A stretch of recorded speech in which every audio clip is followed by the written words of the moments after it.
Hello, hello, hello, and welcome back to The 12.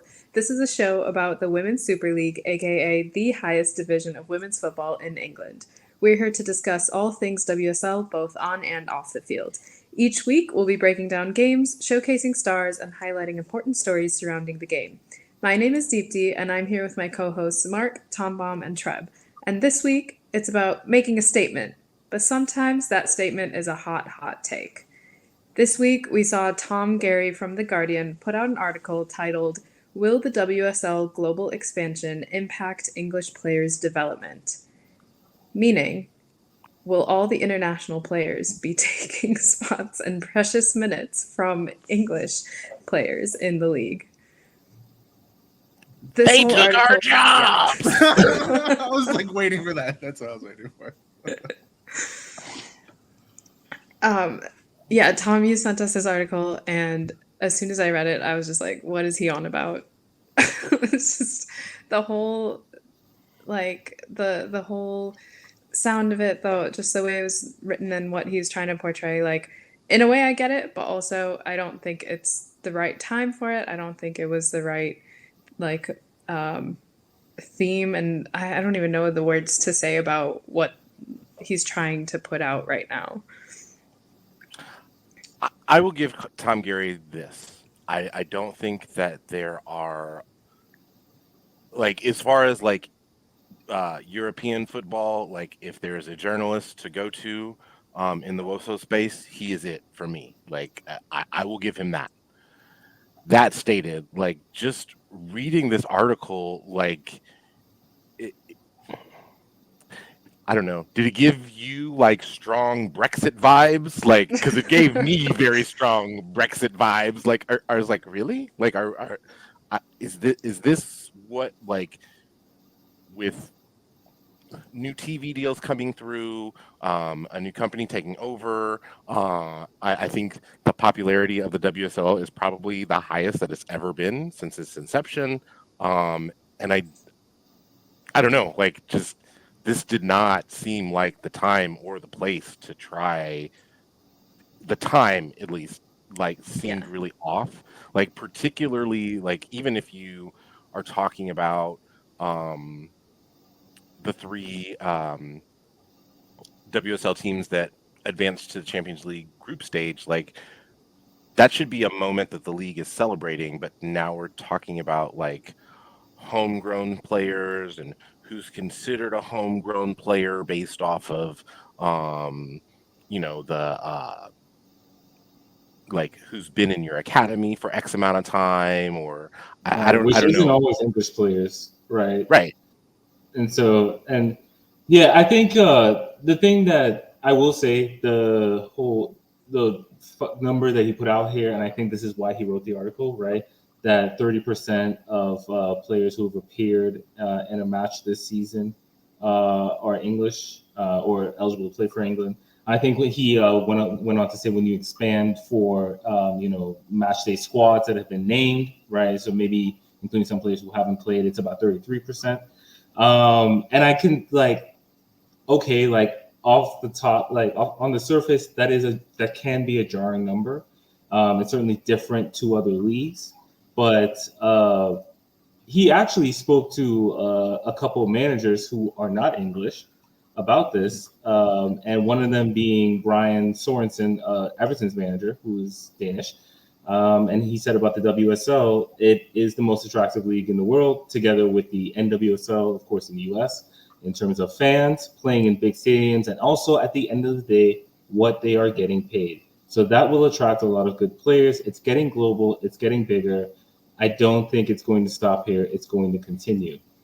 And that's really what it is for me, is that WSL is a popular league. It's a popular destination for a lot of players. We've seen players leave the NWSL for the WSL.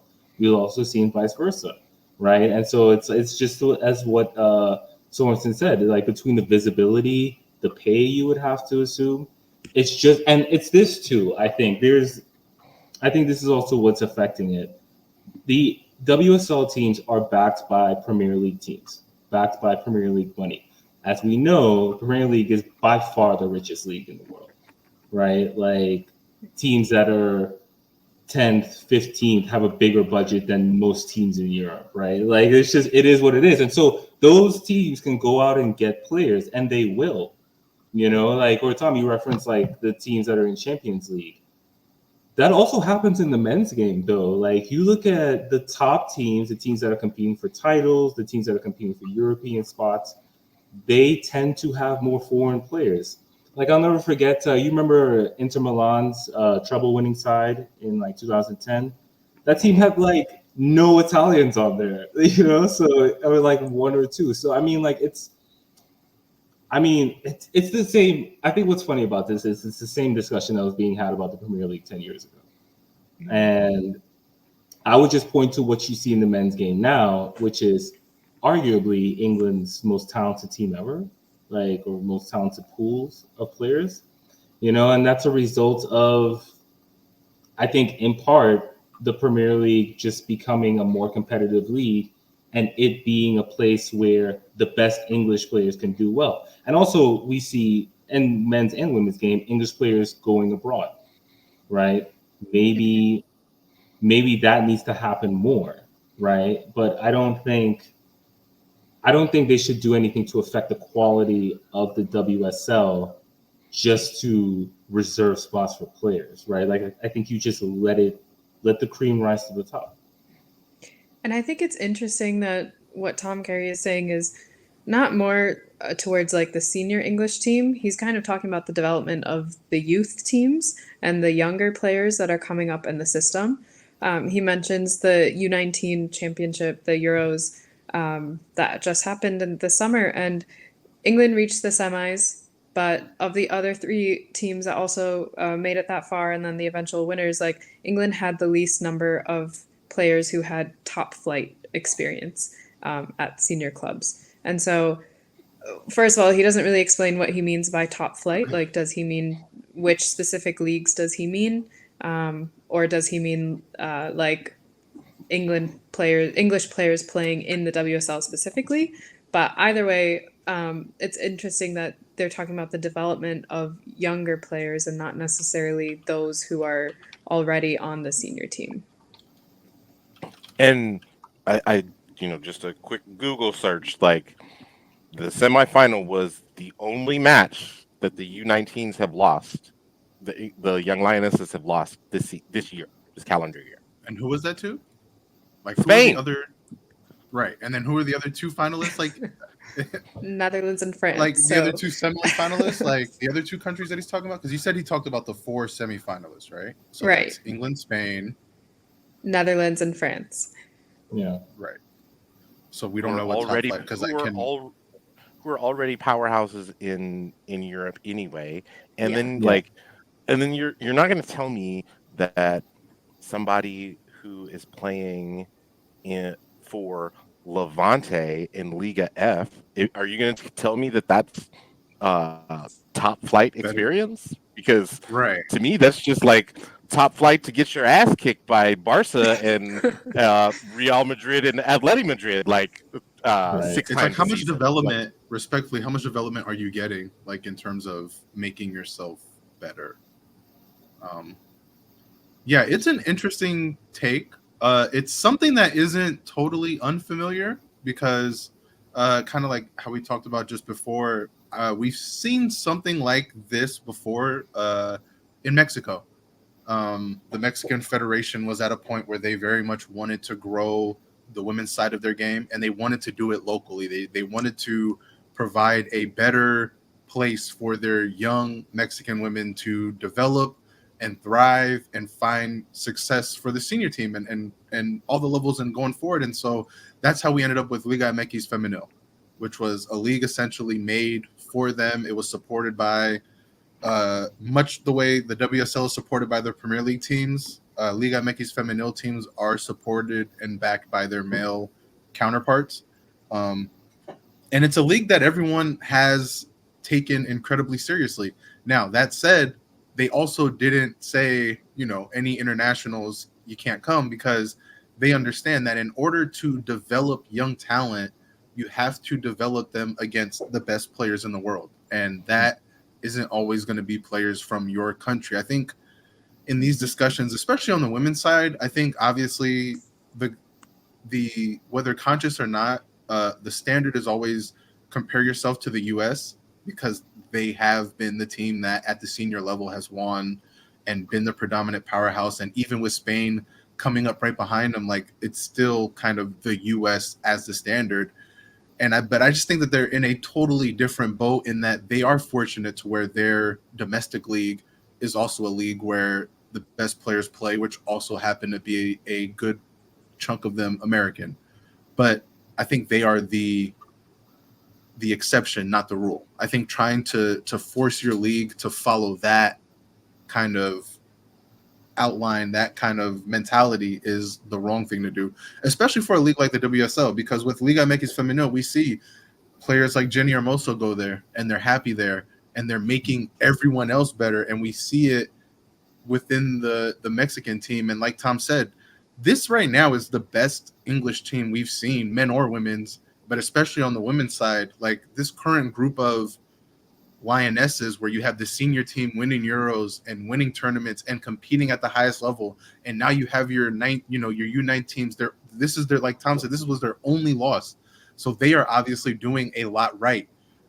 It'll be interesting to see. I'm not sure if their U17 team is going to be participating in the World Cup coming up, but it'll be interesting to see if they are, to see how they look at that level. But at the end of the day, I think you have to have, the only way you're going to get better in development is going up against the best. And to try to pigeonhole yourself into saying, well, we need more of the English players, I think that that's just kind of the wrong way of going about it. Yeah. One other stat that he puts in is that this season, players representing 33 different nations have been named in a matchday squad for the WSL so far in the last 2-3 weeks. Whereas just 7 years ago, only 15 nations were represented. So that's more than double the amount of international talent, countries represented. And honestly, True. that's huge. That's a good thing. You Right. want your league to expand. You want, it just means the game as a whole is going even more global. It's getting more popular across the globe. Fans are being engaged all over. You want this expansion. So I get kind of the sentiment that he's trying to put across, but I don't think he did it in the right way. And you also got to understand, if we are talking about the youth level, you're talking about kids that aren't cap tied to their nations that you claim that they represent right now. And with how open a lot of international football borders are right now, again, just from someone who's half Mexican, I remember our grandfather rule, which was in order to play for the Mexican national team, they had to be able to trace your literal grandparent to having been born and raised in Mexico. So imagine how much smaller your pool of talent gets. But once they stop that, then you kind of open up yourself to the players that maybe adopt Mexico as their home country, but were born in LA or San Diego. And the same is said for the English side, where you have players on the English national team that weren't born in England. And, right.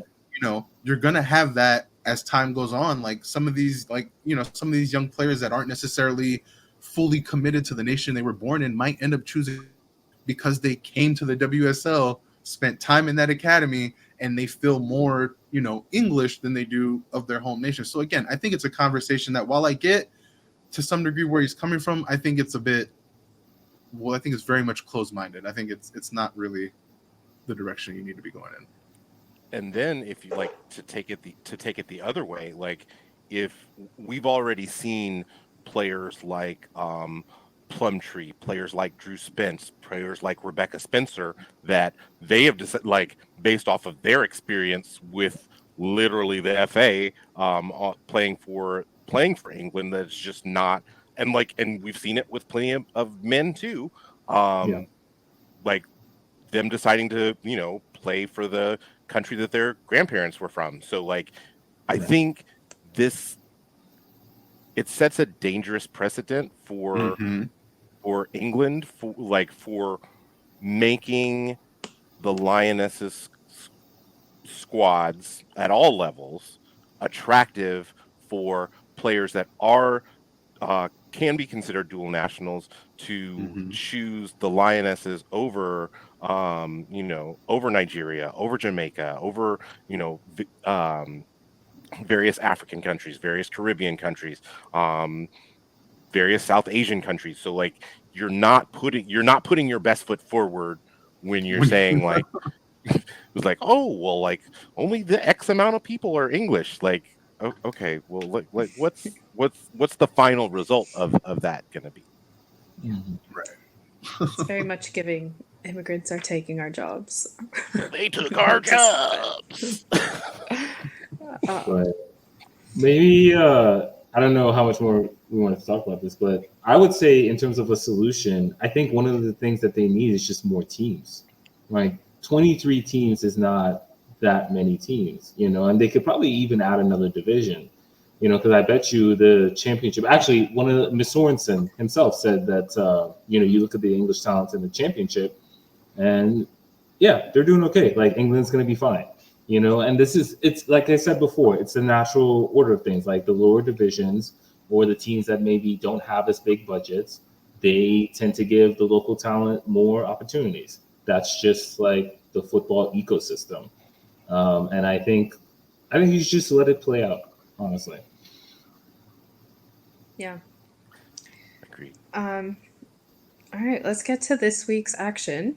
There was a lot that happened. More statements were made. We'll start with Brighton versus Aston Villa, where we saw 6 goals, 2 red cards, and a win for Brighton, a 4-2 win. Banger. Yeah, Absolute cracker of fun a game. match. Excuse me. It was such a fun match. It also we saw Jordan Nobbs get her 193rd WSL appearance, making her the um, all-time leading player in appearances. The first 157 of those were with Arsenal, and then since last season has been with Villa. Um, this game I think we just saw 2 good attacking teams. Like they just went for it.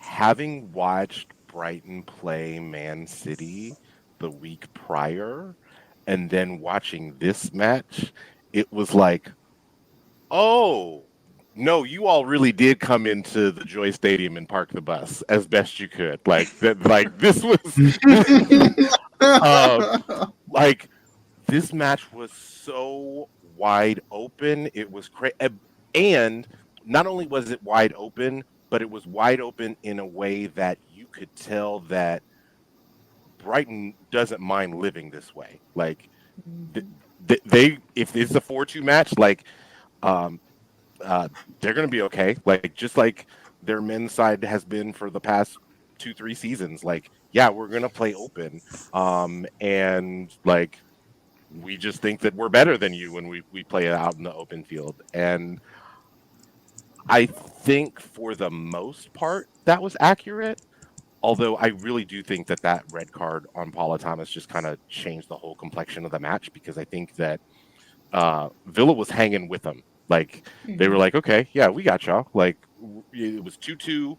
Um, when that penalty was called on Paula Thomas, um, Rachel Daly was sitting on a hat trick at the time, because of she scored a penalty in the 55th minute, and she opened the scoring in the 13th.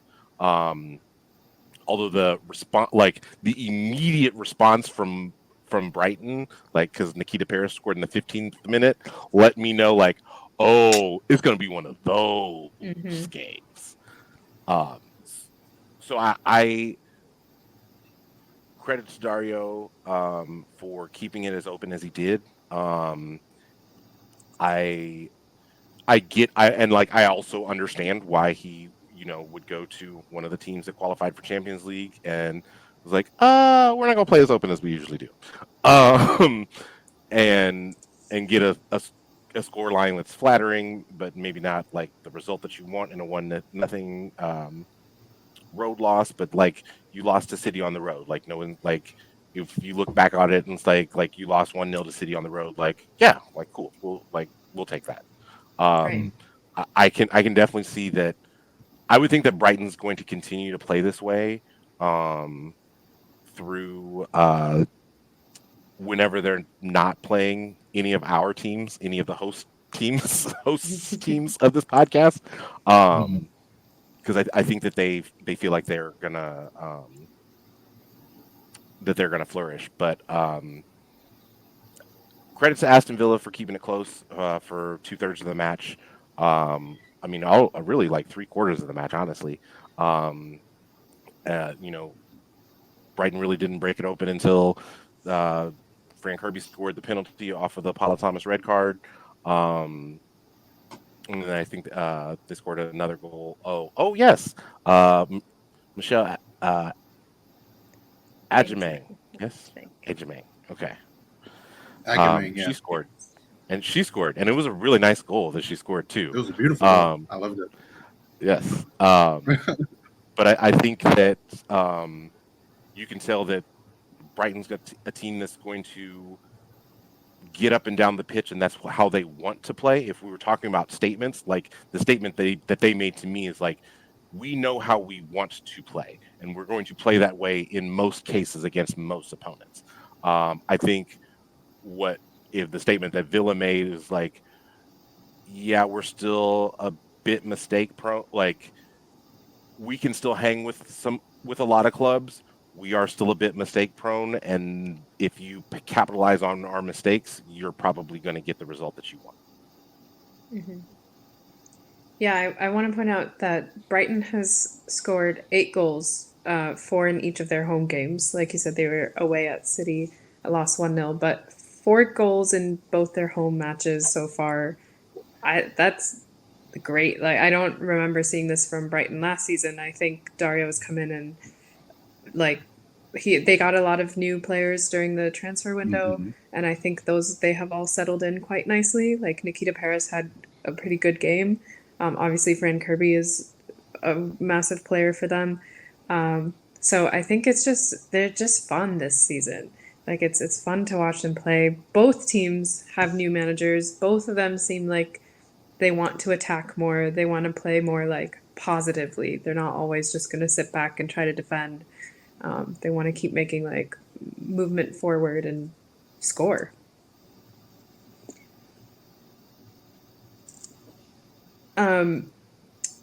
About the Paula Thomas red card, just for like to explain for the listeners and also to just go over that again. Why didn't double jeopardy apply here?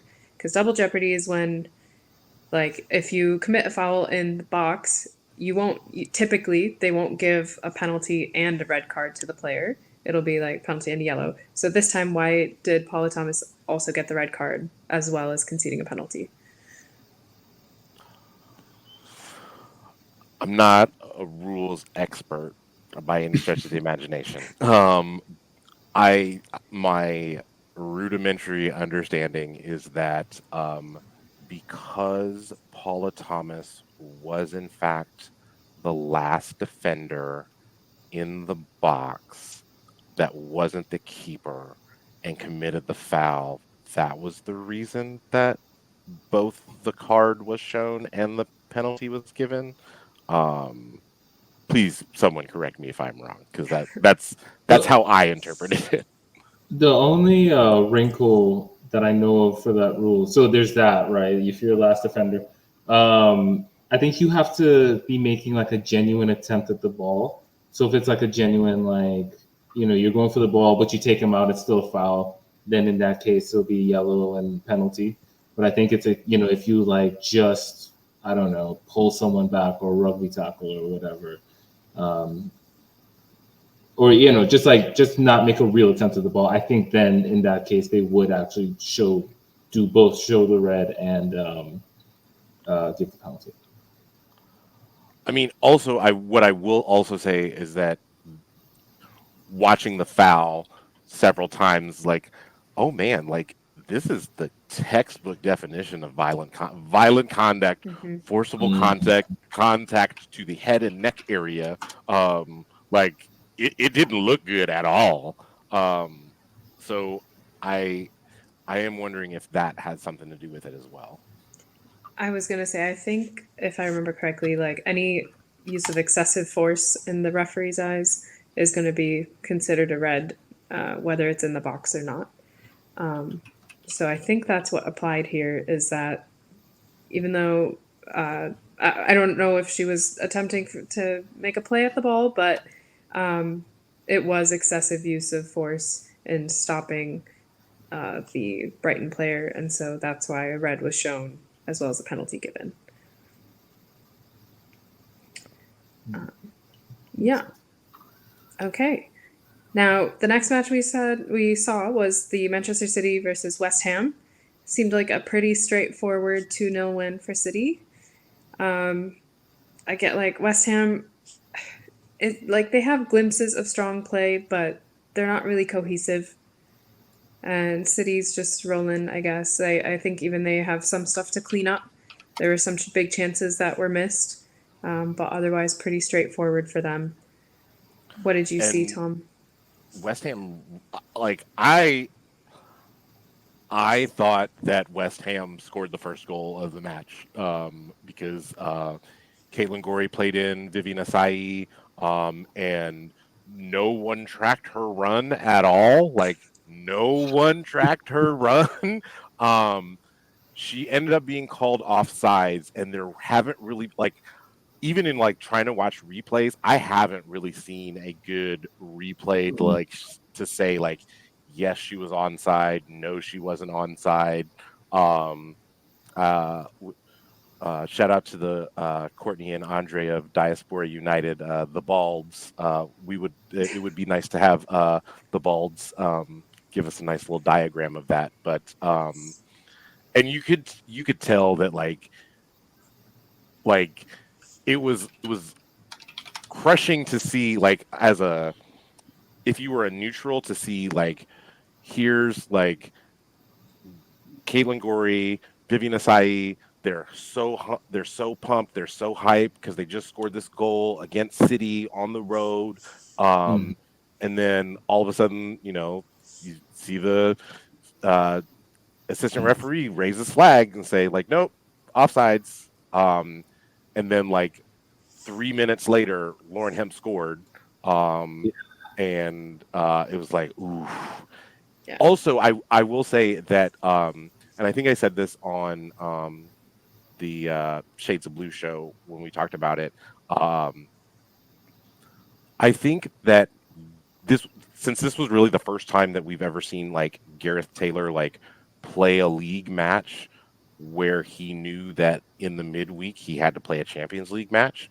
Um, you saw some squad rotation, which was Mm. interesting, but I also think that he knows that like the five players that he started in the back, like the back line and Yui Hasagawa, are going to be the same five players that he trusts out against Barcelona. So it was one of those things where like I need as little to happen in this match as possible because I like I need as little in this match as to happen as possible, and then like honestly after the goal like so let's get a goal and then let's just kind of ping the ball around the back, and that's pretty much what happened until like he made subs, and then once he made subs like it was kind of funny to hear the announcer say it's like and on Buddy's Jenny Shaw's second third fourth touch of the match Yes. she raises the ball for an assist to Mary Fowler. It was like shit, that's pretty impressive. Like you did your first Right. four touches of the match, you create an assist. um Mary Fowler was my player of the match, just because she showed me something that I don't think when City first acquired her from Montpellier, I don't think that she was going to be a she didn't have in her skill set then what she does now, like the fact that the assist came from her hold up play. Um, like that's not something that you would have necessarily associated with Mary Fowler when City first acquired her. The fact that the goal that she scored was a header, Yeah. like not just like and not just a like an anything header. Like not only was she free at the back post, but like that was a pretty thunderous header. Like and she got Yeah. up pretty high for that ball. Um, Mhm. so to me, like she did everything that her manager asked her to do. And City came out with the 3 points and is now looking ahead to the midweek. Nice. We saw Fowler, Miedema, and Shaw all together on the pitch, I think for the first time. Unless they played in some of the previous league pre-league In ones. the Paris FC match, they all played together at one point. They were. But that was kind of exciting. Like top three strikers played about for 20 minutes together. Do you like all three of them on the pitch at the same time? Do you think that they should be more rotated and come off for one another off the bench? Or yeah, what are your thoughts on that?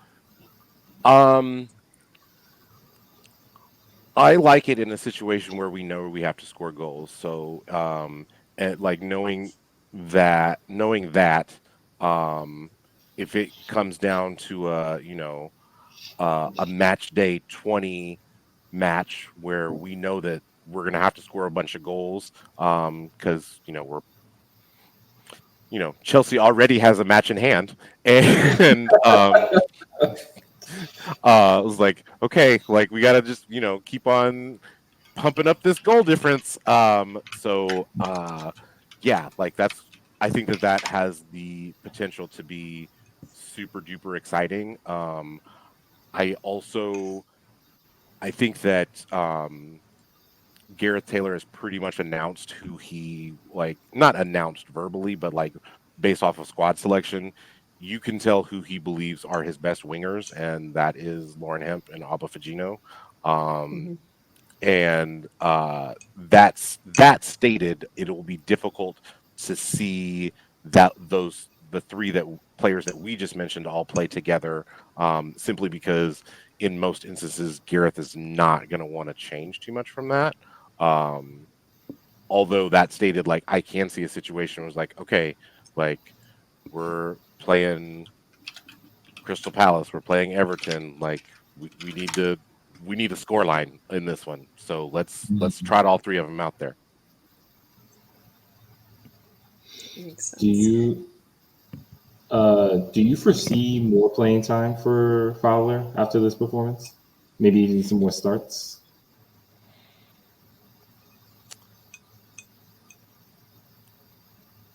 Ask me that in January. And the reason that I say, like, and I'm not trying to be glib or anything or coy. The reason that I say that is that it really is going to depend on how far City advances into Champions League, how far they advance into the Women's Cup or the League Cup, how far they advance into the PDF. That's what I'm calling the FA Cup, since Adobe is the the sponsor. But like it'll depend on how far that they go in those matches, and if they are able to go far in those matches, that Bunny Shaw cannot start all of them. It simply cannot happen, especially with the player that has the injury history that she does. Like, that's not to say that she's fragile. I mean, I would say that she's probably far from that, but like, you want to be smart about a player who has previous injuries and is as important to your team as she is. I think it's also the point that she's not fragile, right? Like, she's a very physical player. And so it's like a physical player with an injury history, you really don't want to try to run them ragged. Yes, because of the style of play that she has. It's not injury prone, but it's prone to injury. If you know what I mean, yes, you can kind of yes. Yeah. And especially, like, she tends to be one of those players that doesn't get protected quite as much by the refs. So yeah, I think it totally makes sense to manage her minutes early on. Mm-hmm. Also, it was good to see Jill Roord get her first start in quite some time. Like I didn't think that she was 45 minutes fit yet. And just to see her be able to play the first half, and I think that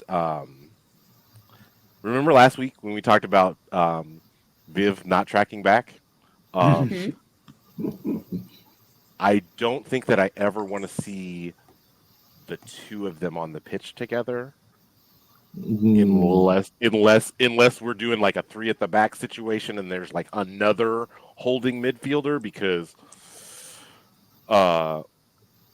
Lauren Blinkilde Brown, like she is like a traditional 8. Like she, she's gonna run box to box. Like she does have some, some through balls in her locker. She's able to set up some plays, but like to me, she's probably on City's roster the closest thing to like a traditional box to box midfielder.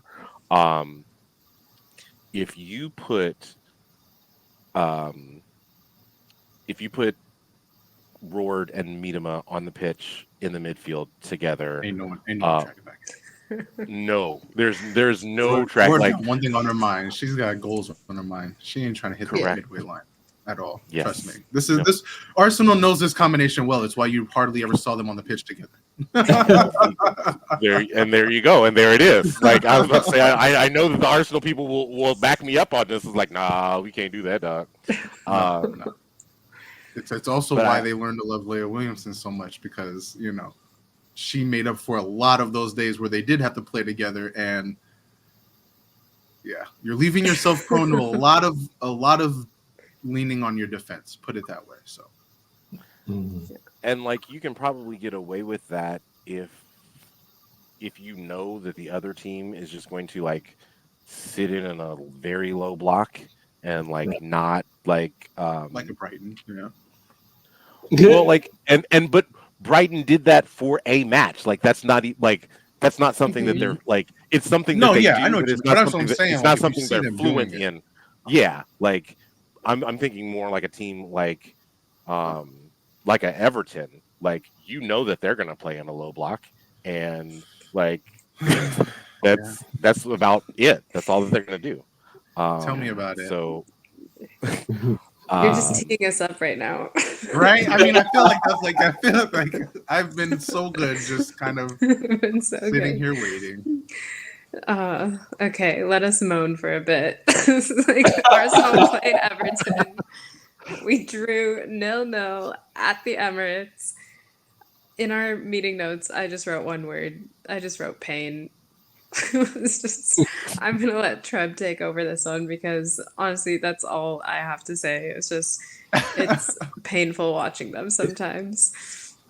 Sometimes it's painful watching them all the times. I mean, I've had time to sleep on this, so I'm not as excitable as I was in the moment.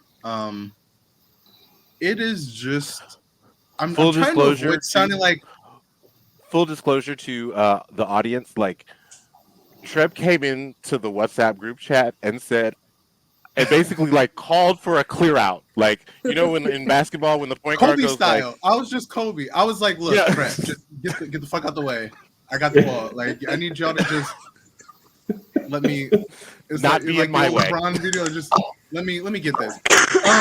No, because I don't want to sound like an Arsenal TV or like one of those places that just kind of gets on and has these super hot takes. But Jonas, he absolutely has to go. I think, yes, like this past weekend, I was almost say yesterday, I think this past weekend was just the epitome of Arsenal under the Jonas experience. And I tweeted out that like this was probably the lowest we've been in a while. I fear that we are now on a cliff sliding to the point where we're going to start losing legitimate talent. I feel incredibly heartbroken over where we are as a club. And I had a lot of people kind of like in my DMs and just kind of allude to the fact that Arsenal fans were being dramatic and toxic. So like, I just kind of wanted to tell people as women's soccer gets kind of more popularity and as we get new fans and it's great growing and all this, and I love it all. But like some of our teams have long history, and some of that history isn't just good, it's dominant. And when you're talking about women's soccer, Arsenal, like it or not, like us or not, we have been the standard for women's soccer since we started, which was longer than just about everyone else. We've been here. We've been shooting in the gym.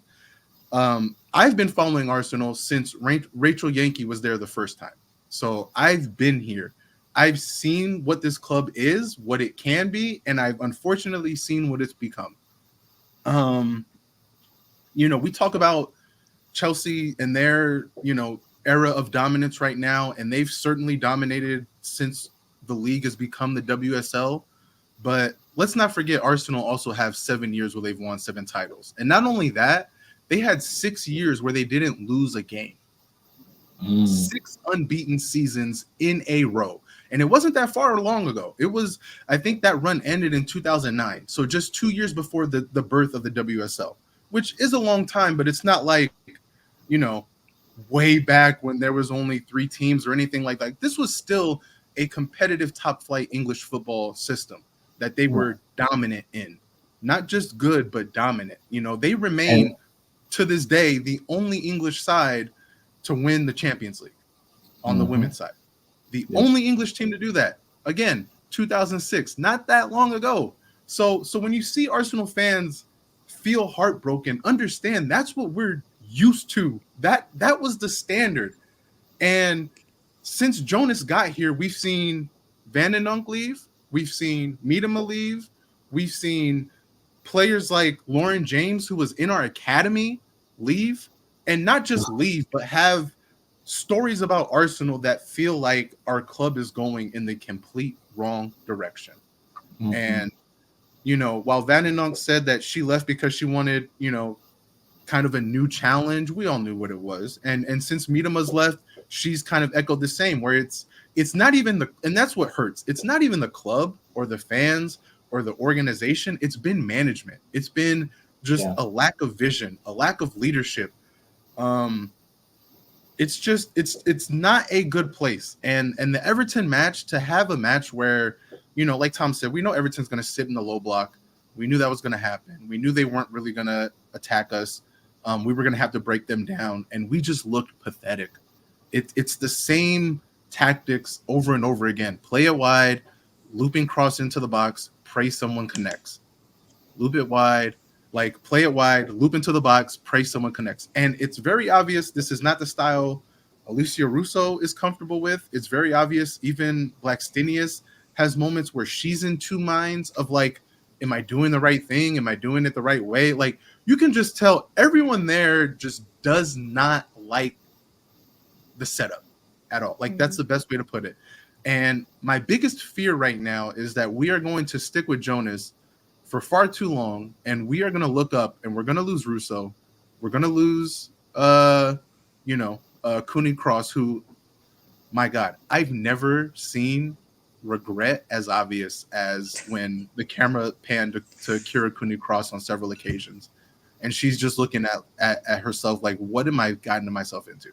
Like, I'm so glad players like Leah Williamson and Ruben Moy are basically born into Arsenal and have an undying love the way the fans do, because they too probably should be thinking about getting the fuck out. Like, it is not good. It is not good. We've fallen off way too hard. And as you can see, like, it makes me really passionate and emotional, because it's like, I know Arsenal are a team that should be able to bring in talents that, like, the best players of the world. We need to be a team that maybe we aren't as dominant as we used to be, but we can't be falling off this far from Chelsea and from City. And now you look at the league, teams like Brighton are starting to get, on our level, and teams like Aston Villa are starting to like creep up. Like, you can't find yourself waddling in mediocrity too long. So I think I'm just at the point where I've seen enough of Jonas. It's been enough years. I didn't agree with the extension they gave him. And I've only just been talking about the football, right? Like, we haven't even gotten to the point where we've seen Jonas get physical with opposing managers. We've seen him get physical with opposing players. We've seen him get physical and verbally assaultive with our own players. So, like, again, why is this guy even here? We're not getting better. We're not even staying the same. We're getting worse. And in my opinion, we're like falling down a cliff, right? And we're at that point where we're either going to reach up and grab a hold of the ledge and start pulling ourselves back up, or we're going to slide all the way down. And we need to change. Something has to change at Arsenal, because that Bayern match coming up on Wednesday, it's not looking good. Bayern's undefeated, and they've only allowed 3 goals this whole year. So good luck. Have fun with that. I'm done. I appreciate it. I appreciate the time. Y'all can take over from there. I mean, that's how I feel about the draw. At home, by the way, Not even Yeah. at Meadow Park. At home at the Emirates. Emirates. Yeah, at the Emirates. Yeah. You let them come in and do that at the Emirates. Have shame. Jonas, leave. Please. Get out. Yeah. Because I try to give him the benefit of the doubt that he can change. It's not changing. I don't want to sit here a whole year doing this shit again. Like no. Okay. So let me take you to Wednesday afternoon. Let's say we're in, like, here it is, like, it's the 88th minute. It's still 0-0. And then Against all of a Bayern? sudden, just walk with me. Okay. I mean, I'm liking it so far. It's 0-0 in the 88th minute, and all of a sudden, Beth Mead just scores a worldie, and you walk away with 3 points. Can you be okay with that result? Can you be okay with the draw against Everton at home, knowing that you got a result in Champions League? Or is the situation with Jonas just too far gone? Like, can't do it anymore. We just I mean, can't I think for me personally, the situation is too far gone. I didn't want to do it the extension. Like, I saw this right. I sat here last week, and what did I say several times? I pray Arsenal do good, because this is a game where we will absolutely not. Like, I know this team under this man. Like, it's a script that we've all read, and like, that's what it's going to take for Arsenal to win games, and that's the problem. It's going to take an 88th minute worldie from Beth Mead, who decides, fuck this, I'm not playing in this shit system. Let's just play park football the way we know how, and like, let's just get a goal despite our manager. Like, that's what it's going to take, because like I've said, you see Russo out there, and I also want to stress, because like, people say like there's 11 players on the pitch, it's not always the manager, and that's true. I understand that. But also, it's the manager's job to put players in positions to be successful, and it's the manager's job to put them in a position that they are familiar with and good enough in to where they can, adapt to this. And Alicia Russo is not being put in those positions. She's not a bad player, she's not a bad player at all. And in that match, Arsenal only had, like, I was looking at this, Arsenal had 21 shots, but only 5 on target. And if you watch that whole match, none of their movement seemed threatening. It never felt like, it wasn't like a match where it's like, oh, we just didn't have it go in. And like, you can look at it as like, hey, the low block got us. We were peppering the goal. It was just the goalkeeper stood on her head. Like, it wasn't even that. It was like, we couldn't do anything. It was a long, boring 0-0 match. And if Everton were anything like Brighton, we would have lost. Period. And we almost did lose. Everton still almost snuck a goal in late. So I think, I would love a result of the Champions League, but it's not like I would say, oh, well, that's what we were aiming for. We were aiming for, just resting because we didn't rest anybody.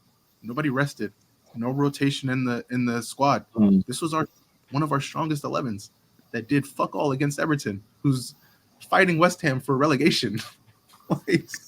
Speaking of rotation or lack thereof, where's Rosa Kafaji? Like, that's the other thing. That's the striker you have brought in to literally be somebody who can break a low block because of her creativity played 0 minutes.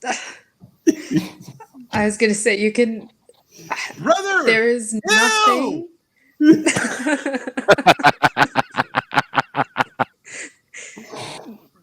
There is nothing Jonas has done that you can justify.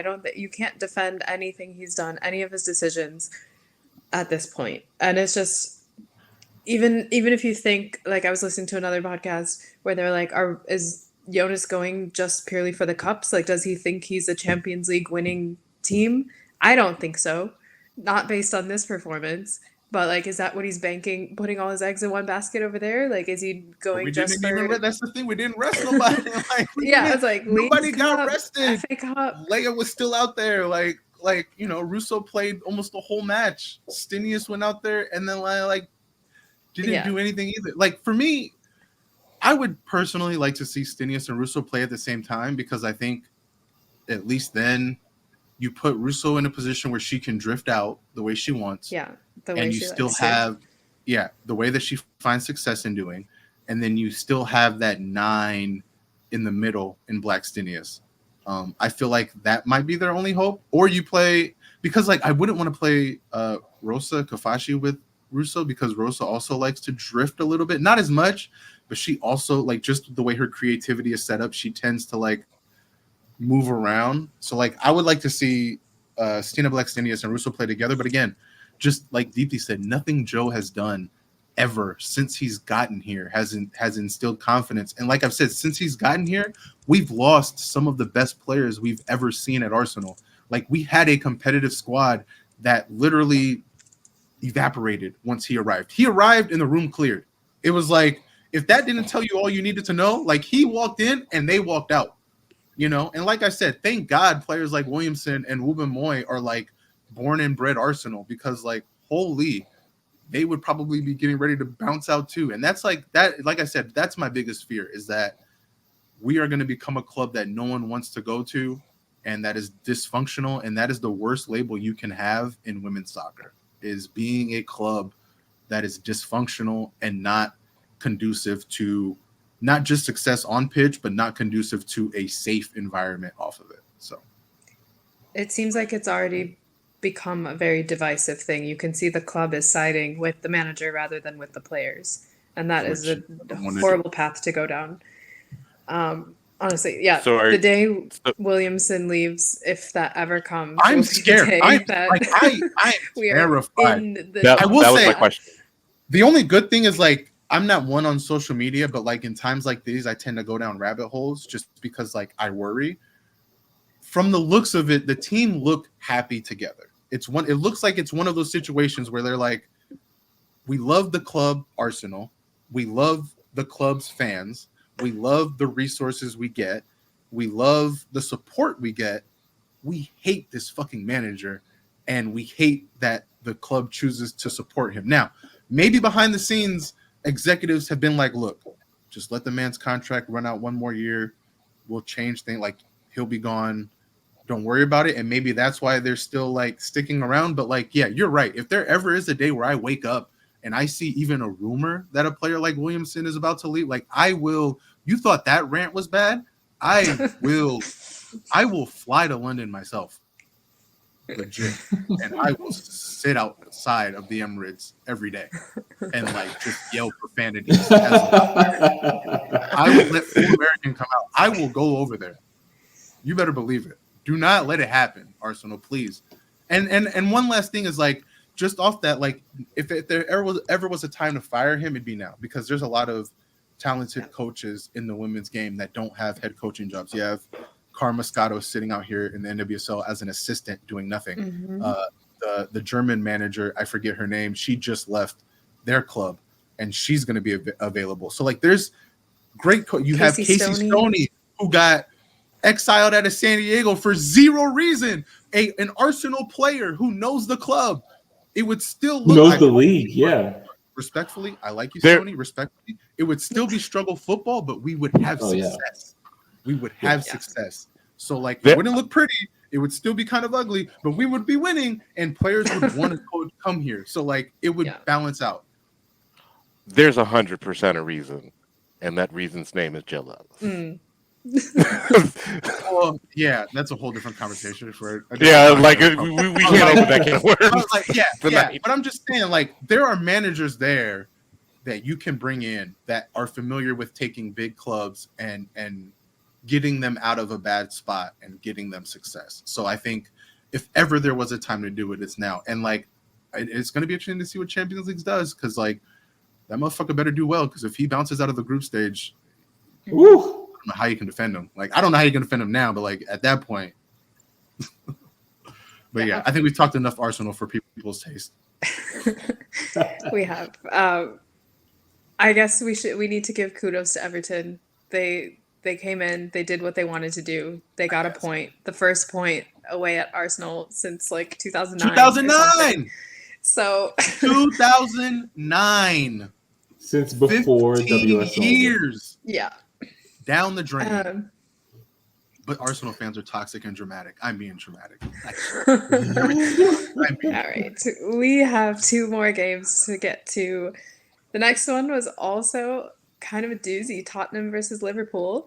That ended 3-2 Liverpool with a stoppage time penalty to win it. This was also a fun one. Liverpool technically scored all 5 goals. I think their finishing issues are done. They know how to be clinical for both teams now. They're too effective now. Now they're too effective. Their defenders are scoring.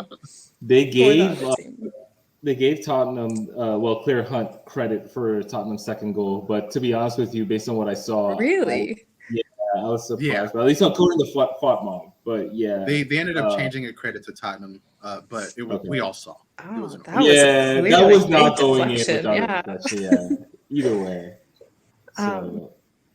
But yeah, either way, this is what Liverpool kind of needed. They needed a win under their belt. Is this a spark now? Is this like a turning point? Maybe. I hope so. I hope so for my take that Matt Beard is the best manager in this league. I know, right? Gave that man credit. He said, "Bet, never winning again." Correct.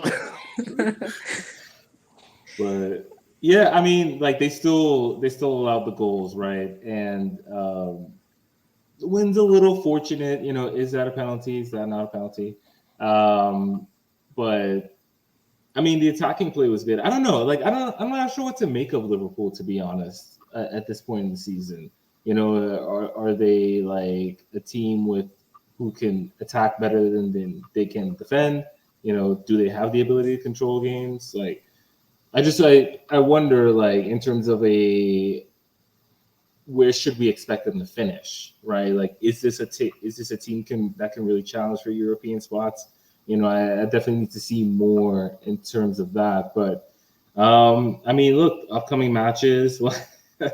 Next one is against City, and then after that, Palace, Aston Villa, Chelsea. So I mean, like, it gets interesting. They also, we'll get into the Leagues Cup or Women's League Cup a little bit later, but they lost to United in that competition as well, which I think that would be a big disappointment for them. I feel like that they would be maybe targeting at least one cup run. So I don't know. I'm not fully convinced by Liverpool yet. I think they have some things they need to clean up still. But I mean, at least they scored some bangers, so that was cool. They did. The first goal and the free kick were absolute rockets. Those are fantastic. I will say, yeah, Tottenham did still look pretty strong. Like, they're still a really fun team to watch. I thought Jess Naz had a really good game. Yes. She's, their winger, I think. And so it was just, she forced some really good saves as well. So obviously, like, Tottenham is still quite strong. Would you say they're one of the most fun teams to watch right now? For me, yeah. It seemed like last week they had the last minute equalizer after having almost a last minute. They went down in I think the 88th minute. But yeah, and then they had their midweek match versus Charlton was actually a pretty entertaining match too. And Just Now actually came on in that match and made a difference. But Tottenham, I feel like that playing style can translate to points. Actually, and Tottenham's been in some really good form. They'd lost 2 of their previous 13 matches only. Their last loss before this weekend was to Chelsea at the end of the business end of the season last year. I feel like Tottenham's a team on the rise. I think that this is a team that can, make a cup run, maybe even get up there in the 4th, 5th positions. Maybe be a fringe challenger for a European spot. But yeah, I mean, like certainly entertaining. Sunday, December 15th. Everyone, I want you to mark your calendars because Tottenham goes to the South Coast to play Brighton. and I think That should be I fun. think that might be the match of all matches for the neutral in this league, because I mean, hell, it could be 5-5, and and both teams would probably be okay with it. That's gonna be a fun one for sure. That's gonna Yeah. be good. Yeah. Okay, and then our final match of the weekend was Leicester City versus Crystal Palace, and Crystal Palace won. They got their first win under Yes. the belt, first goal scored, first shot out, first win of their WSL history. Way to go, Ethan. What First worked for everything. them? Everything worked for them. It was a really impressive. That was also a fun match, just from a neutral's perspective, watching it with Mhm. no dog in the fight. Like it was. I'll be honest. I had to go back and rewatch it because originally that match kicked off during the second half of Arsenal's match, and with how that second half went and ended, I kind of needed a break.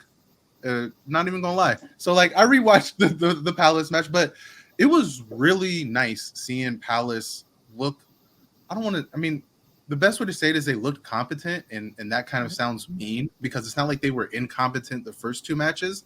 They were just going up against really tough opponents, and it's like I had kind of been saying this was the match to look for in terms of Mhm. what they, in terms of a win, basically. Like if they were going to get a win early, it was going to be this match, and like this was the one I was intrigued with, and they showed out. They looked really good. Their offense looked um a lot better than it had the first two matches. They had 11 shots, 6 on target, so they were effective. They had the 2-0 win, like you mentioned, and honestly, it should have been more.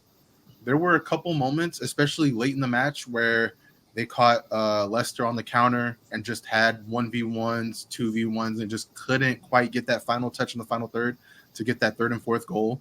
But it was really a back and forth match. In the first half, Leicester had a couple really good chances off of corner kicks, just couldn't get the headers to go in. But like they had open defenders, so it was a little bit worrisome for Crystal Palace leaving space like that.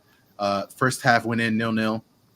Second half, Crystal Palace started to take over a little bit. They started to control the ball, started to have the more threatening chances. Blanchard got in on the first goal, which was really good too. Like that was a beautiful 1-2. Just a back heel. It was Blanchard with the pass, back heel pass right back to her on the run up the middle, strong finish. And then the penalty, and to get the second goal was an obvious penalty. It wasn't like the Tottenham Liverpool penalty where there was questionable. This was obvious. Ruby Mace coming in late, just leg sweeped. Karate Kid would be proud. Just a nice little leg sweep. Unfortunately, can't do that in soccer. Got the penalty. I was surprised she wasn't carded for that. It wasn't like a malicious challenge. It very much felt like she knew, like, I'm beat. This will be a penalty. I'm just taking it. Kind of a challenge. It wasn't like a slide tackle, 2-footed studs up. So I can see why the card wasn't given, but it was still kind of a surprise with just how obviously she wasn't playing the ball. I felt like maybe it would just at least been a yellow. But either way, it's all good. Crystal Palace stepped up and Blanchard Blanchard converted the penalty. Got her brace. She looks really good in the attacking role. I like her a lot.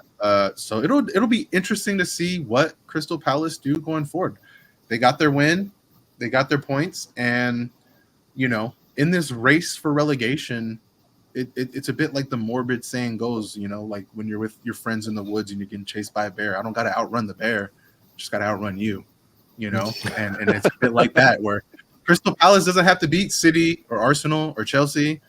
They just got to beat, Leicester, and they got to beat West Ham and Everton. And if they do that, I think they do enough to stay up. And that is the goal this season. Do enough to stay up and become the first team to do so. So congratulations to Palace. I think that win is huge. I think it gives them a ton of confidence. And we'll see how they look going forward. I'm trying to look up here. Their next match is going to be a fun one. It's going to be Brighton at home. So okay.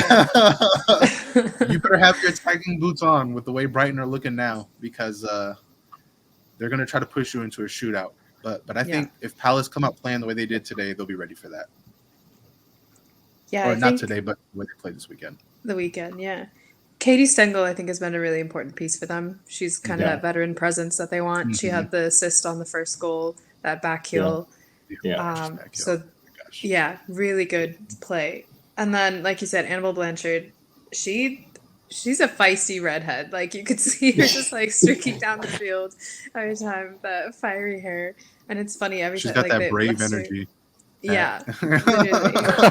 Um, so I'm Just excited to keep seeing her. And she did play for Leicester at one point, so that was interesting. I think a couple years ago, 2 or 3 seasons ago, she played for them. But she's been with Palace now, and she is definitely one of their key players, key attackers. And that, I guess, brings me to an overall question from this weekend. Do you think we're already seeing more parity in the league? We've always talked about like us as the hosts, our 3 teams being the top 3, but even if you forget our 3 teams, like, or include them, do you think we're seeing more parity across all 12 teams in the league already 3 weeks in? I would say so. Uh, yeah. So yeah, I would say so because I mean, like, okay, like we obviously, like you mentioned, we talk about our teams, right? And we would assume those 3 teams would occupy the Champions League spots, but I mean, given how we saw Arsenal play this weekend, and not only that, like given what we've seen from other teams like Man U, Tottenham, you know, could there be some? Could there be 1 or 2 teams that spring a surprise? You know, and then I look at a team like Aston Villa; they only have 1 point from 3 matches. You know, and Mm-hmm. there's 4 teams sitting on 1 point right now. You know, which and none of them are Crystal Palace. So like, yeah, I do think we're seeing a bit more parity both at the top and bottom. Yep. I mean, this is why I was so adamant about Arsenal getting it together now, because like you're seeing the injection of talent from top to bottom in the WSL, and Palace coming in and already kind of being competitive enough, at least competitive enough to stay up, I think says a lot, right? Like, you're seeing teams like Brighton, they're sitting in third right now, and they don't look like they're going to slow down. So they could easily be a team that kind of replaces Arsenal in that top 3. There's definitely a lot more parity I would say there's a lot more parity between like 1 through 8. I think unfortunately the bottom 3 to 4 teams have looked like the bottom 3 to 4 teams throughout the first few matches of the season. But I think for sure 1 through 8, it's going to be a wild season to determine kind of the Champions League positions and who gets those tickets punched. And there might even be a little bit of drama for the title. We'll see, because Chelsea don't look as dominant as they have in seasons past. And so I think the door is going to be open for a team like City to walk right through. And again, who knows, with Brighton right there, like this could be a Leicester City type run like we saw on the men's side. This could be like one of those type runs where they just don't stop. So yeah. I think that of the 10 teams that have played 3 matches, yes, I think that we have seen more parity amongst those 10 teams. That stated, I think that and I know, Mark, you're going to get into it here in a minute, but I think Man U and Chelsea not playing is a little bit more difficult to get a true read on the entirety of the league, especially with those 2 teams, especially with as well as United has started the season, not just in the WSL, but also in the League Cup. League Cup, yeah. So I think it's a little bit difficult to get a bead on who they are as a team right now, just because their sample size is 1 match smaller. And I mean, yeah, I get that it's like just 1 match, but that match matters a lot. And I can't say with any certainty, like, yes, absolutely, like, all 12 teams are a lot closer together than we thought that they would be coming into the season, with those two teams, especially like the defending champions, having not played 3 matches. Yeah, that's a good segue into more of like schedule gate, as I think Mark called it. There have been some more things have like come out about this whole scheduling fiasco, both from like the team side and what they may or may not have requested, and then from the managers as well and their thoughts on the whole situation. So again, Tom Gary had tweeted out that all 3 teams, Arsenal, Chelsea, and City, had originally requested to play on Sunday the 6th, all of them knowing the Champions League dates, uh, which is interesting because then there's also an article from The Guardian where Jonas Eidevall blasts the WPLL and accuses them of amateurish behavior. That's in quotes. This for is from Jonas? scheduling. Yeah. Okay. I'm sorry.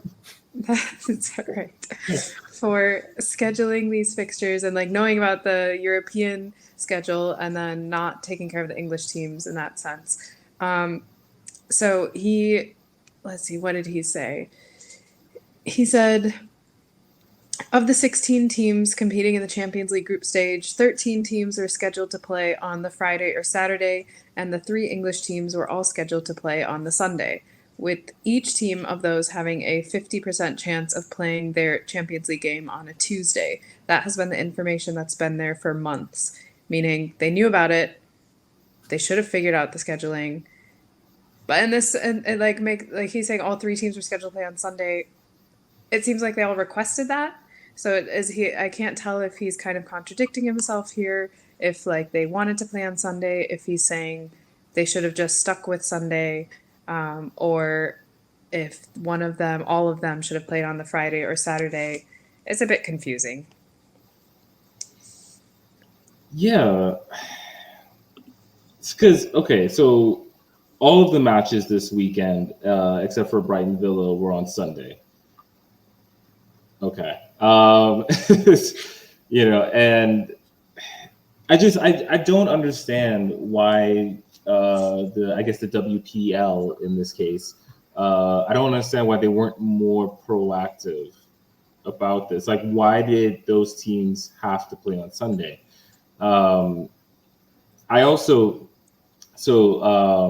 Emma Sanders, I believe it is. Yes, Emma Sanders went to Cobham for Chelsea's press conference ahead of their Champions League match, and Bob Pastore told her that she wasn't happy that the match was postponed.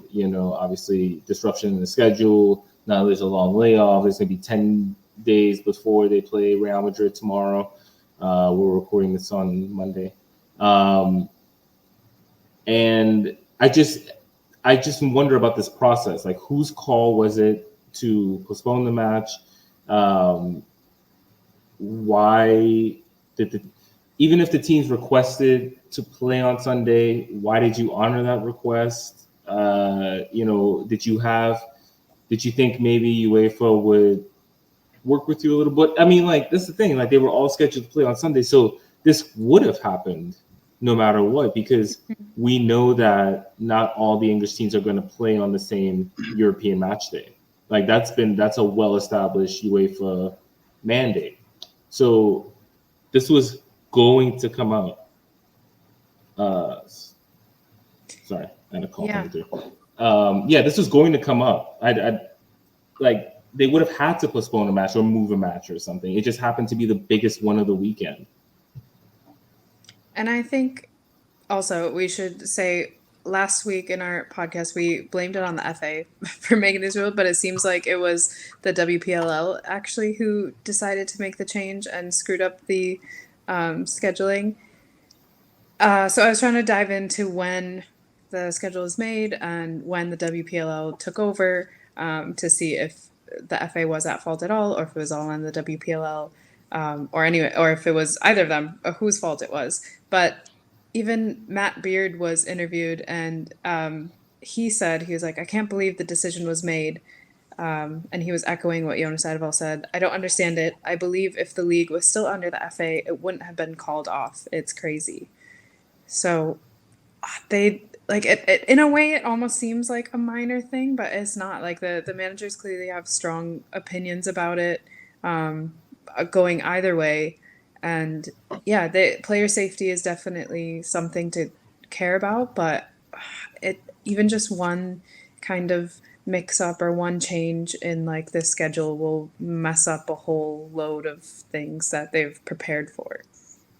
Well, that's why Chelsea's manager, Bon Pastor, like that's why she's so upset because, you know, I think some people would say, okay, you have extra days rest, that's good, but there's a fine line in sports between extra rest days and losing your form. And I think people don't understand just how fine that line is. And especially in the world of soccer, I've heard this from just about every player, like for the teams that I cover here in LA, where they say, you know, when they're playing good and you're doing well and things are clicking and you're winning and you feel like even in tough matches where you maybe get a draw, you still feel like as a whole, as a unit, the chemistry is at its peak and you're kind of thriving. You want to play about every 3 days is what you want. You don't really want to go too long. Like you don't mind having 4, maybe 5 days off, but once you start talking about 7, 8, 9, 10 days, then as she echoed, like you start getting upset because now it's okay. Are we going to come out sluggish? Are we going to come out slow? Are we going to have 30 minutes to warm into the match now because we've had this long layoff? And when you're in the Champions League against a team like Real Madrid, you know, you don't really have 30, 45 minutes to settle into a match most times. So I can absolutely see why she's upset about it. And I can see why kind of all the other teams that are in the Champions League are upset because it can and probably will happen to them over the course of the year, depending on how far they get. I guess I never understood why they couldn't play the match on Saturday. Like it wasn't like either team had played Unless on Thursday. Like over Chelsea men at both. home on Saturday, because I know for Arsenal, No, the Arsenal men they played at the were, Emirates, I believe. but they were like that match was scheduled to be at Kings Meadow. It wasn't scheduled to be at Oh, Stamford okay. Bridge. Yeah. And the men's team, they played Sunday. So like, okay. why not? So yeah, they could have played Saturday. they 100% could have played on Saturday. Yeah, I'm not Like, sure. even That's definitely not a question for me to answer. even if all three of those, even if Bon Pasteur, Gareth Taylor, and Jonas Eidevall said, "Hey, yeah, we all want to play on Sunday," like you could have told them, one of them, like, "Nah, we can't do that. Sorry." Yeah, I'm Like, sure, like, especially Bon Pastor, right? Like, if you had given her the option, either don't play at all this week or play Saturday, she absolutely probably plays Saturday. 100%. Yeah. Even if it's a rotated squad to, like, you know what I mean? Even if some players don't get as many minutes, like, she would absolutely rather have the team out there getting in some competitive match time and keeping their legs fresh as opposed to now having to wait. And I'm actually shocked that we haven't heard anything from, like, because I would be interested to see what Mark Skinner's comments would be like on this match being postponed, because like his team his team is in form, like they're playing well, and then you're basically saying like, oh nope, it's going to be another 7 days for you. I'm about to say it's even match. worse for them because they don't have a Champions League in the middle of the week to kind of restart. Like they have to, they're going to have 14 days then, I guess, between matches. It'll be 11 days from the Liverpool match to when they play Tottenham. Oh yeah, the League Cup. Okay, on Sunday. So, that's still a long time. That's still It's interesting you bring that up though, because actually Liverpool manager Matt Beard did also say, he was like, postponing this match not just gave Chelsea more rest, but it gave Man United an advantage over Liverpool for the Wednesday League Cup match because they didn't have to prepare for Chelsea. And so it goes like, it doesn't just affect the teams in the Champions League, it's affecting like the other teams as well, who they're meant to play, and who those teams were supposed to play. So it does kind of ripple out. There's a ripple effect. But yeah, it'll be interesting to see how many more times they would have to postpone or change the schedule or something to see if there were any more conflicts later on in the season. Because clearly they didn't think about, if they haven't thought about group stage, they have not thought about past Well, if that. they didn't plan for three of their teams Yeah. in the Champions League, they absolutely didn't plan for 3 of those teams having Champions League matches throughout the season. So Yeah. I feel like, yeah, we are going to have situations where, like I said, that's why I say that's why Jonas and Gareth have spoken out, because they know it's only a matter of time for them before it comes for them. Mm-hmm. Yeah, but then speaking of League Cup, there were a few of those matches. Mark, you can give us the rundown of what happened midweek. Yep. Yeah. So we had our first round of Women's League Cup fixtures, formerly known as Conti Cup. I will forever refer to it as Conti Cup. But yeah, so of course, as we went over in the last episode, we are in the group stage of League Cup. There are 5 groups that are all regionally drawn, and one team, only the group winners will advance to the knockout rounds this year, due to the fact that Arsenal, City, and Chelsea will enter the competition at the quarterfinal stage.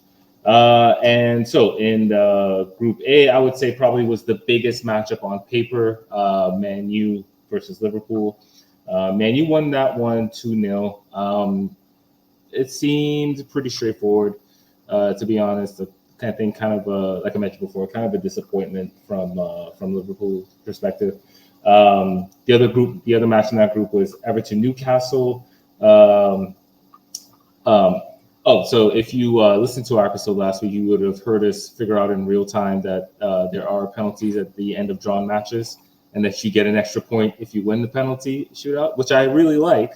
I think that's a good creative way to, I think, add a little more parity, and just a creative way to basically cause a few more tiebreakers, to where you don't have like a bunch of teams on 4 points, tied at 4 points, and then you're into the tiebreakers. But yeah, so Everton played Newcastle. Newcastle, of course, is in the championship.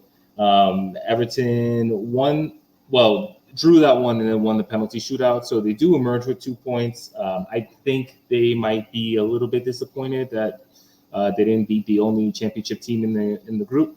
But I think they still have a chance to advance, depending on what they do against Manchester United in the next round of fixtures. Let's see here.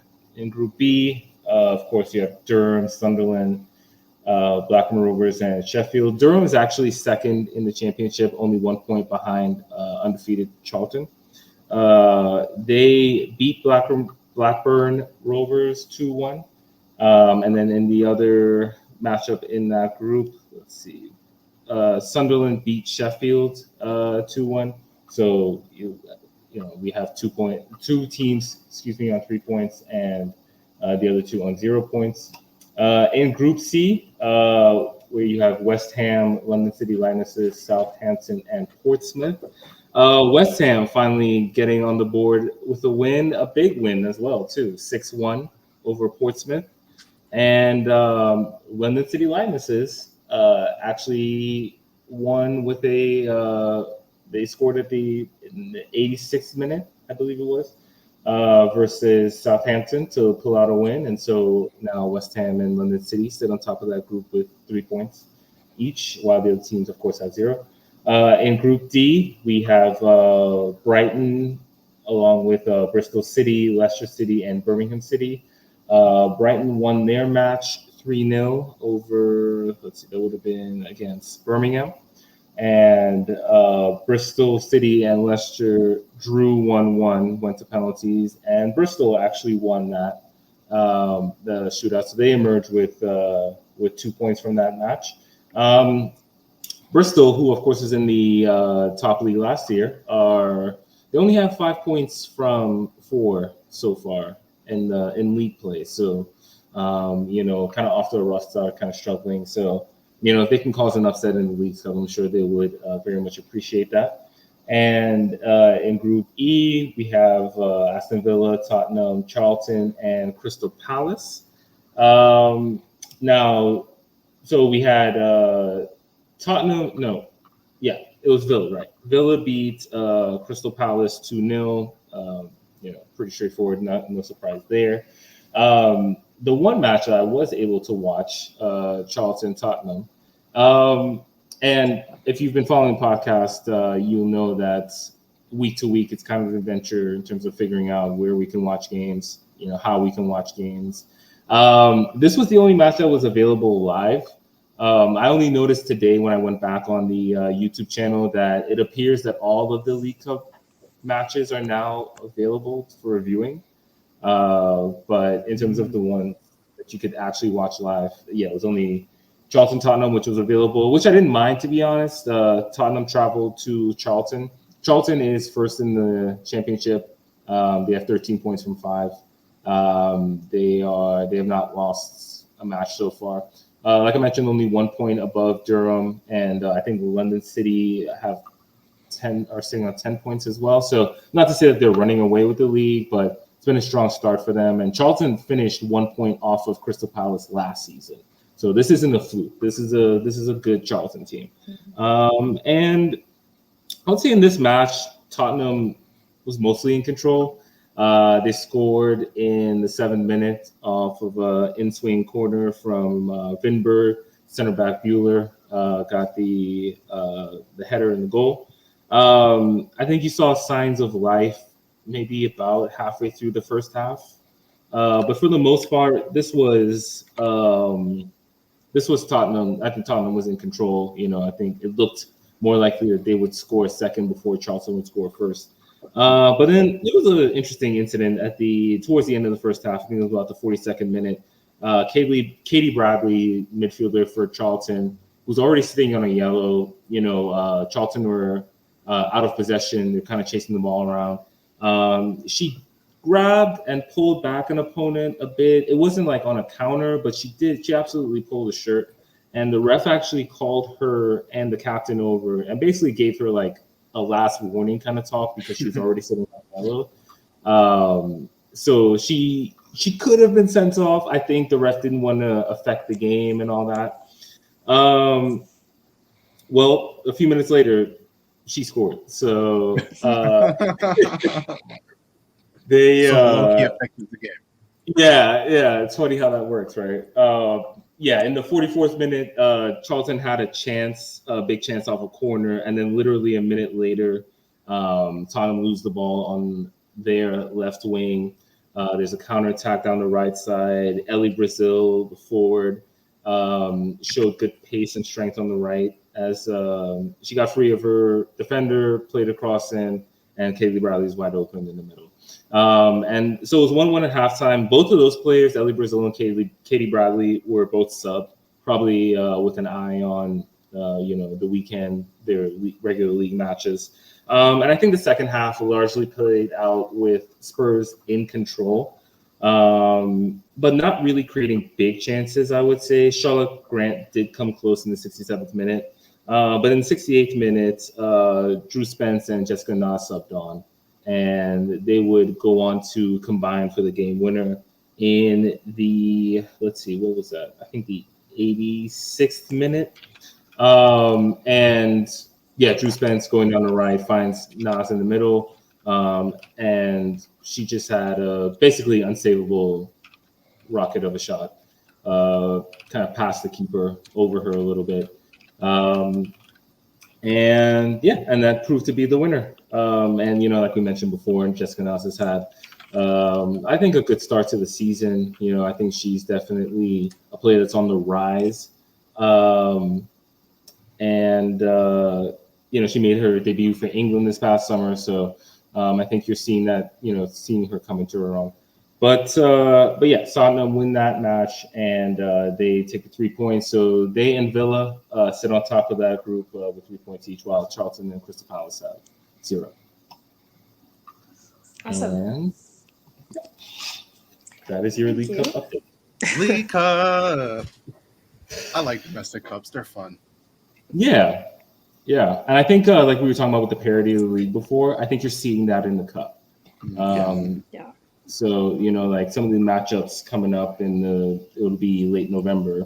I think like you see London City Lionesses versus West Ham. That could be for the group. I believe Aston Villa played Tottenham in this round. I'm not seeing that, but I think it'll be a fun tournament. I'm definitely looking forward to following this throughout the season. I also love European tournaments. Those are always fun. I mean, not when you open with the defending champions. It's the Champions League. It's always hard. You got to invite the.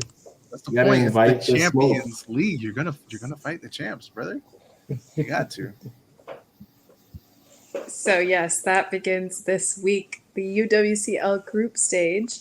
Chelsea City and Arsenal, of course, are the WSL teams in the Champions League group, in the group stage. And Chelsea will play Real Madrid on Tuesday. By the time this episode comes out, they may have already played. Bayern will play Arsenal, or rather Arsenal play at Bayern. And then Barcelona comes to Manchester City to play them for their first group match. Everybody got a tough one. Yeah, big ones for each of the teams.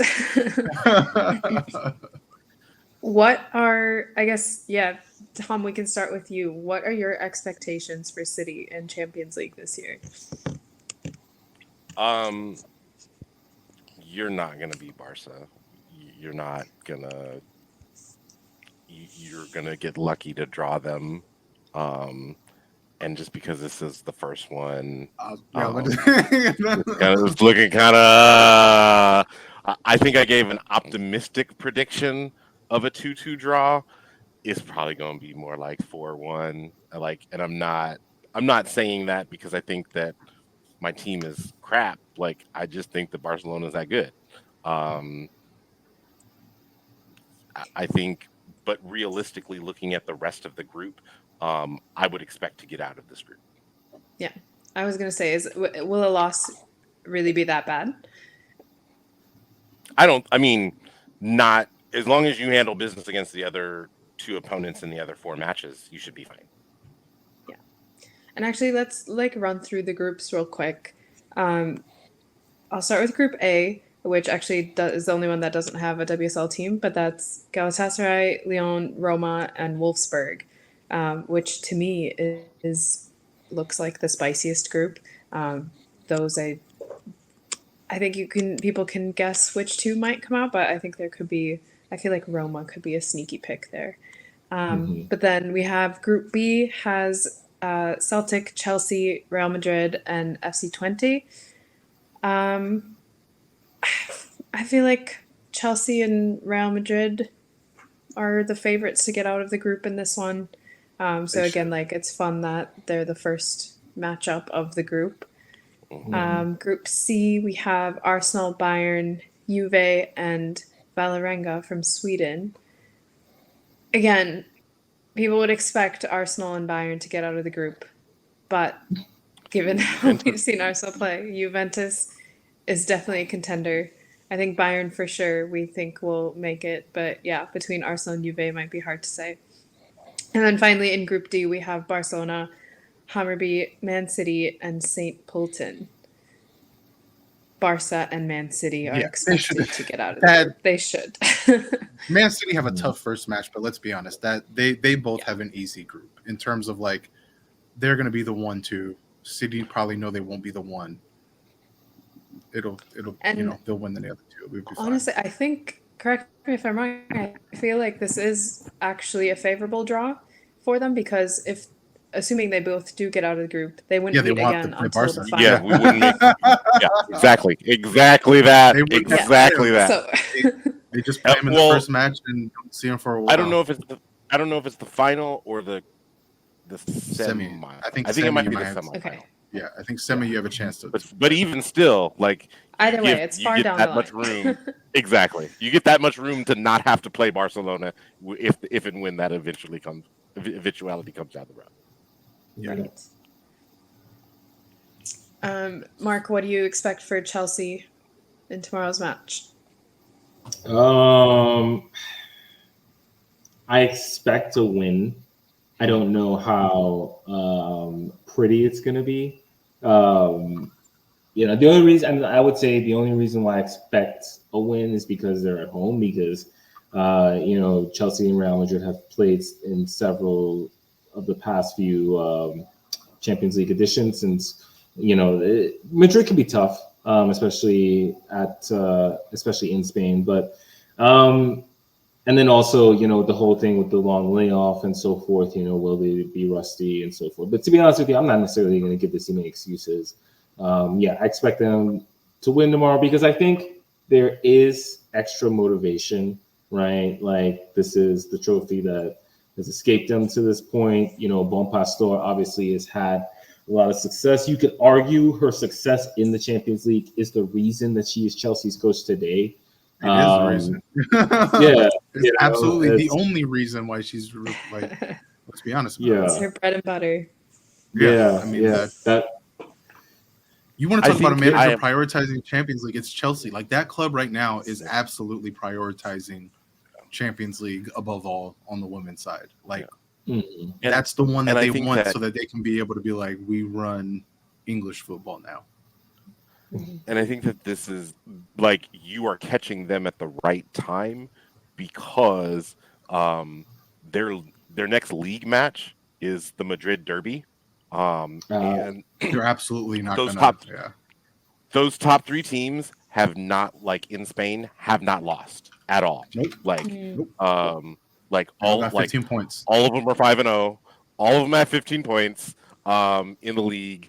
And then, like, even Real Madrid had to play the qualifying matches. They had a home and away against Sporting in Portugal, and they won both of those matches. So they have not lost a match this season yet. So they look good too. Atenea looks good. And this is Real Madrid's fourth straight season making it to the group stage of Champions League. So, they built up a little bit of pedigree. Also, fun old faces, new places. Melanie Leupolz, who left Chelsea after 4 seasons, is coming back with Real Madrid. Oh yeah. But no, yeah, that's important. Yeah. In terms of Leopold's, like, I wish her well. I hope she's, happy and getting a lot of playing time and so forth. But whenever I think of her, I think of that miss versus Barcelona in the semifinals. She was like wide open and she hit the post from like 6 yards out. Oh, God. But I expect Chelsea to make a deep run overall. I hesitate to make predictions, but I don't know. I'm feeling like fairly confident. Like, say it with your chest.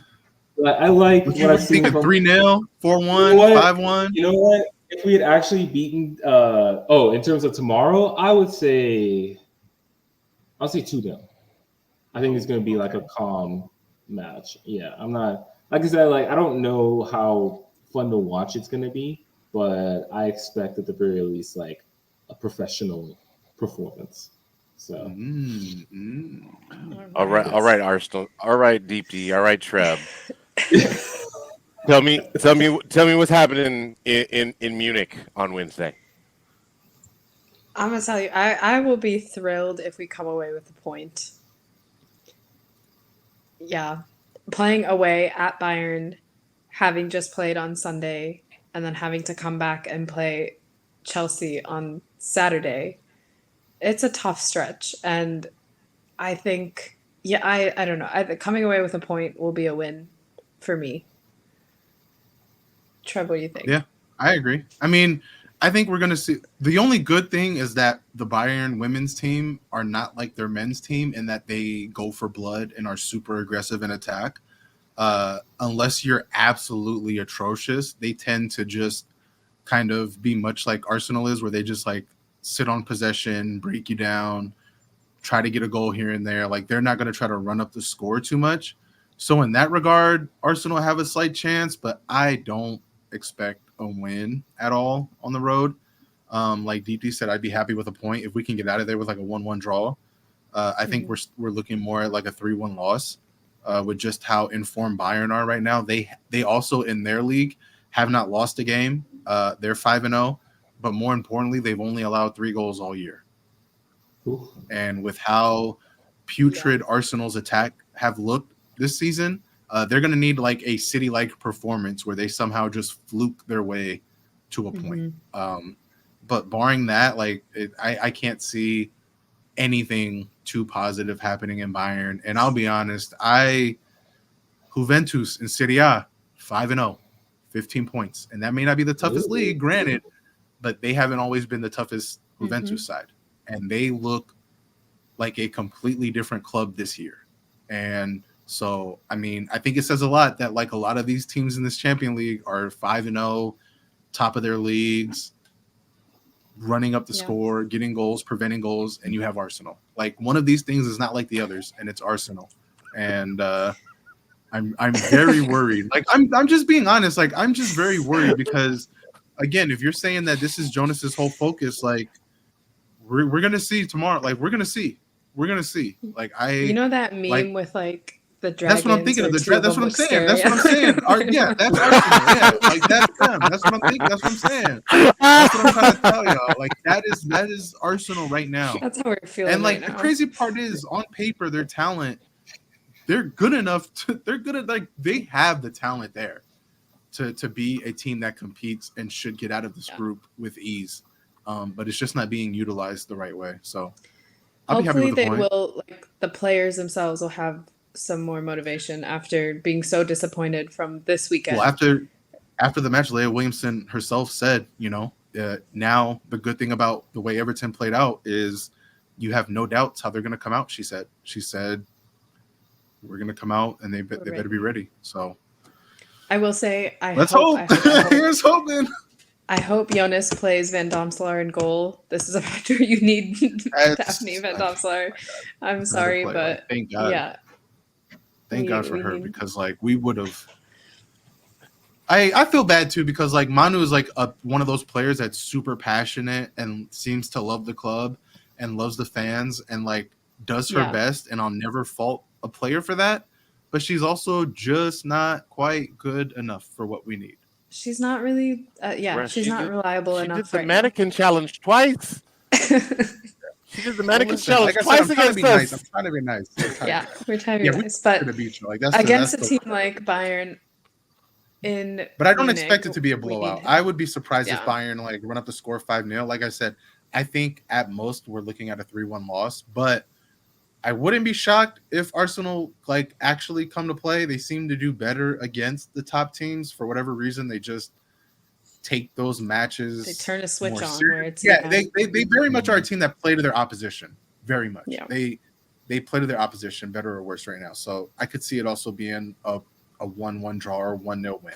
But I think prediction, I'm going with 2-1 loss. Unfortunately. Well, those will be exciting to watch this week. And then real quick, what we have coming up on the weekend for league play. We have the big Arsenal versus Chelsea on Saturday. And then we also have Man United, Tottenham, Everton versus West Ham, Crystal Palace versus Brighton, Aston Villa versus Leicester City, and Liverpool versus Manchester City. Which ones are you looking forward to? Top match of the week? I mean, for me, there's only one, right? Like red versus blue, London Derby, old rivals. Oh man, y'all are down bad. Like it's that. See, this I worry. Perfect opportunity to beat y'all 2-1. Perfect opportunity. Exactly. This is I feel like when a team is down, that's when they're most dangerous. Yeah. It's like playing possum. Like so. Yeah, I love it. Yeah, this is such a great strategy for Arsenal. 0-0 draws to Everton at home to play possum against Chelsea. Oh yes, that's great tactics. Maybe that result will light a fire underneath the team. Maybe Jonas will change. Everyone's playing checkers. Jonas is playing chess out here. Well, Jonas is just playing a different game than everyone else. That's man is playing tiddlywinks. And it's playing like it ain't soccer. It's not that. It's just like it's not related. Man's just playing rugby or some shit. Like clearly that's an important match. I am. I'm. I think my eye is going to be on the first match of Sunday. I am really interested in this United Tottenham match. Mhm. Tottenham needs a Tottenham needs a get back match in the worst way, and we've talked about that the whole rest versus rest situation that United is basically going through right now. Mm-hmm. Can they shake that off and retain their form? I think that that's the match that um, I will be watching of teams that are not mine. And then I am interested in City Liverpool. They are actually playing this match at Anfield. Um, Ooh. Mhm. uh, yeah.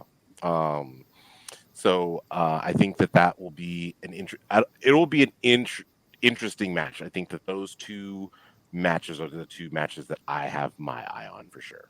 But yeah, y'all's is gonna be a banger. Like, I mean, I don't know. Figure it out. Like, I mean, I'm gonna watch and just like do something fun. Watch and laugh. Just Yeah, like, I mean, yeah. basically, that is Yeah. gonna be me after every goal scored by each team. Like, ha ha ha.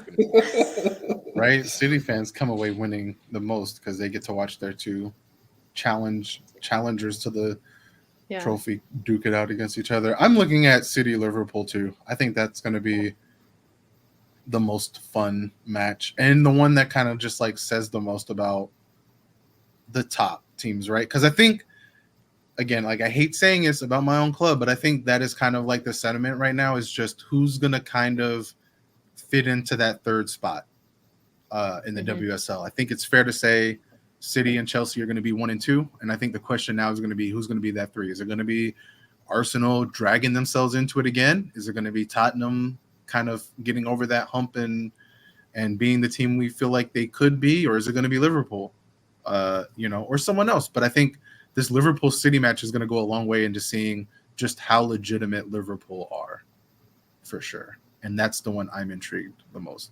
But in terms of like fun matches, I think Palace Brighton are going to be fun. I feel like that Mhm. has the potential to be fun. I know Brighton's going to try to make it fun. They're going to absolutely try to hit the attack. So I think if Crystal Palace can come out the way they did this past weekend, I think that could also be like a fun 3-2, 3-3 type of match. Real quick, Tom, as a City fan, would you rather Arsenal Chelsea draw or Chelsea lose? See, it doesn't matter because I feel like Arsenal beat Chelsea last year, Yep. and like, and it didn't matter. Like, I like hell, we took 4 points 4 total from points, yeah. Chelsea. Yeah. Um, but it still didn't matter. So at this, I just want an entertaining game, honestly. Fair. He's like the result won't And matter. like, and Yeah. and I'm gonna be real honest. Because Chelsea didn't play that match this past weekend. I haven't figured out the math with the match in hand that they have and when they're gonna play it and all of that. Yeah, so I haven't figured any of that out yet. All right. Can you believe we're already at week 4 almost? Oh I my gosh, yeah. know. Yeah. Month into the season.